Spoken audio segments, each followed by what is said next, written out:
प्यारे बच्चों, आइए आज हम बाल महाभारत कथा के अंतर्गत द्रौपदी स्वयंवर के बारे में पढ़ें।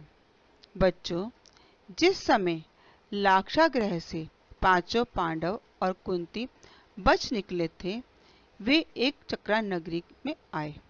यहाँ एक चक्रा नगरी में पांडव ब्राह्मण के वेश में जीवन व्यतीत करने लगे। पांडव दिन भर भिक्षा मांग कर लाते और जो भी उन्हें भिक्षा में मिलता उसी से अपना गुजर बसर करने लगे। उन्हीं दिनों की बात है, पांचाल देश के राजा ने अपनी पुत्री द्रौपदी के स्वयंवर का आयोजन किया। उन्होंने घोषणा की कि एक चक्रा नगरी के ब्राह्मण भी पांचाल देश में पधारे। अतः नगरी के ब्राह्मणों के साथ ये पांडव भी पांचाल देश के लिए रवाना हो गए। वहां वे अपनी माता कुंती के साथ किसी कुम्हार की झोपड़ी में रहने लगे। पांचाल देश में वे ब्राह्मण के वेश में रह रहे थे, अतः वहां भी उन्हें कोई पहचान नहीं पाया। पांचाल देश में राजा ने स्वयंवर के लिए घोषणा की थी और वो एक घोषणा एक शर्त थी। उसके मुताबिक स्वयंवर मंडप में एक विशाल आकार का धनुष रखा गया था, जिसकी डोरी तारों से बनी हुई थी और ऊपर बहुत ऊंचाई पर एक सोने की मछली टंगी हुई थी। उसके नीचे एक चमकदार यंत्र तेजी से घूम रहा था। राजा द्रुपद ने घोषणा की थी, जो भी राजकुमार पानी में मछली का प्रतिबिंब अर्थात परछाई को देखकर उस भारी धनुष से बाण चलाकर ऊपर टंगी हुई मछली को गिरा देगा, उसी के साथ द्रौपदी का विवाह होगा। बच्चों, इस स्वयंवर के लिए दूर दूर से बहुत सारे वीर और सैकड़ों राजा आए थे। उनमें धृतराष्ट्र के 100 पुत्र, अंग देश का राजा कर्ण, श्री कृष्ण, शिशुपाल, जरासंध आदि भी शामिल थे। इस समारोह को देखने के लिए अनेक दर्शक भी उपस्थित थे। जिस समय आयोजन चल रहा था, उस समय राजकुमार धृष्टद्युम्न आगे घोड़े पर सवार होकर और उनके पीछे द्रौपदी हाथी पर सवार होकर मंडप में पधारी।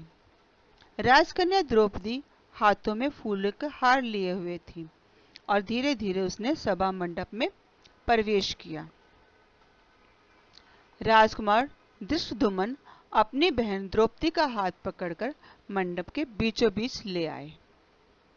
वहां एक के बाद एक राजकुमार उठकर आगे आते और धनुष पर डोरी चढ़ाकर बाण लगाने का प्रयास करते, निशाना साधने का प्रयास करते, परंतु हारकर और अपमानित होकर लौट जाते, क्योंकि उनमें से कोई भी इस कार्य में सफल नहीं हो पा रहा था। और असफल होने वालों में शिशुपाल, जरासंध, शल्य और दुर्योधन आदि वीर भी थे। ये ऐसे पराक्रमी वीर थे, उसके बावजूद ये भी निशाना साधने में सफल ना हो पाए, अतः असफल होकर वापस अपने स्थान पर आ बैठे। इसी बीच कर्ण आगे बढ़े।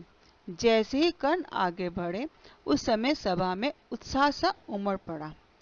सभी ने सोचा था, अंगनरेश अवश्य सफल होंगे। अंगनरेश अर्थात कर्ण इस विधि कौशल में अवश्य सफल होंगे। कर्ण ने धनुष उठाकर खड़ा किया और तानकर प्रत्यंचा भी चढ़ा दी। जो काम बाकी योद्धा नहीं कर पाए थे, वीर जिस काम को करने में असफल रहे थे, कर्ण उस कार्य को करने में यहाँ तक सफल हो गए थे। उन्होंने धनुष को खड़ा भी कर लिया, उस पर प्रत्यंचा भी चढ़ा दी, किंतु अभी डोरी चढ़ाने की कसर ही बाकी थी कि धनुष का डंडा उनके मुंह पर आ लगा। चोट को सहलाते हुए कर्ण भी अपनी जगह पर वापस लौट आए। अब वहां उपस्थित ब्राह्मणों में से एक युवक उठ खड़ा हुआ। ब्राह्मण वेशधारी अर्जुन को इस तरह खड़ा होता देखकर सभा में खलबली मच गई, क्योंकि किसी को आशा नहीं थी कि जो काम सारे राजकुमार नहीं कर पाए, उस काम के लिए ब्राह्मण कैसे सफल हो सकता है। इसलिए सभा में हलचल मच गई। अर्जुन जो ब्राह्मण के वेश में थे वो आगे बढ़े। उन्होंने अपने हाथों में धनुष लिया और डोरी चढ़ा दी। धनुष पर तीर चढ़ाकर उसने लोगों की ओर मुस्कुराकर देखा। सभी उसी की ओर ही देख रहे थे। देखते ही देखते अर्जुन ने एक के बाद एक 5 बाण उस घूमते हुए चक्र में मारे और सैकड़ों लोगों की आंखों के सामने ही मछली टूटकर नीचे गिर पड़ी। इस प्रकार उन्होंने अपनी शर्त को पूरा किया। उनकी शर्त पूरी होते ही सभा में खुशी की लहर दौड़ पड़ी और तब राजकुमारी द्रौपदी ने आगे बढ़कर उस ब्राह्मण वेशधारी अर्जुन को वरमाला पहना दी। जैसे ही उन्होंने वरमाला पहनाई, ये खबर जो थी माता को देने के लिए, युधिष्ठिर, नकुल और सहदेव तीनों मंडप से उठकर चले गए ताकि मां कुंती को यह सूचना दे सके। लेकिन उस दौरान भीम वहीं बैठे रहे। उन्हें यह भय था कि कोई अर्जुन को परेशान ना करे। भीम का अनुमान सही था, क्योंकि उस समय सभी राजकुमारों में खलबली सी मच गई थी। वे शोर कर रहे थे। लगता था कोई भारी विप्लव यानी प्रलय आ गया हो। श्री कृष्ण, बलराम और कुछ राजा उन सभी राजकुमारों को समझाने लगे। वास्तव में दुविधा का कारण यह था कि जो कार्य या जिसके लिए युवराज को आमंत्रित किए गए हैं, बड़े बड़े राजा यहाँ उपस्थित हुए हैं, राजकुमार उपस्थित हुए हैं, जो कार्य वो नहीं कर पा रहे हैं, वो कार्य ब्राह्मण ने कैसे किया और क्या ब्राह्मण का राजकुमारी द्रौपदी से विवाह उचित है। इस तरह से बहुत से वाद विवाद वहां चलने लग गए। तब भीम और अर्जुन द्रौपदी को लेकर कुटिया की तरफ अपनी मां कुंती के पास लौट आए। जब भीम और अर्जुन द्रौपदी को अपने साथ लेकर जाने लगे, तब द्रुपद पुत्र धृष्टद्युम्न चुपके से उनके पीछे पीछे चल पड़ा। वो सच्चाई को जानना चाहता था कि ये ब्राह्मण कुमार है कौन। उसने देखा कि वे कुम्हार की कुटिया में प्रवेश कर गए हैं। धृष्टद्युम्न ने बाहर से ही देखा कि सभी भाई वहां हैं और उन्होंने माता कुंती को वहां देखा। उनकी बातों को सुनकर उन्हें विश्वास हो गया कि वास्तव में ये कोई और नहीं पांडव है और वो माता कुंती है। उसके आश्चर्य की सीमा ना रही।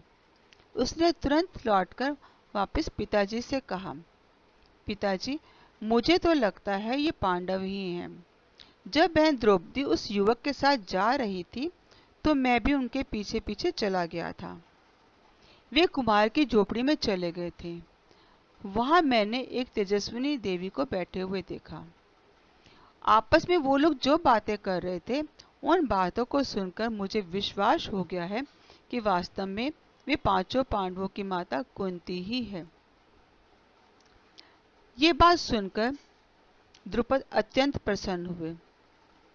उन्होंने पांचों पांडवों को और माता कुंती और द्रौपदी को पुनः राजमहल में बुलाया।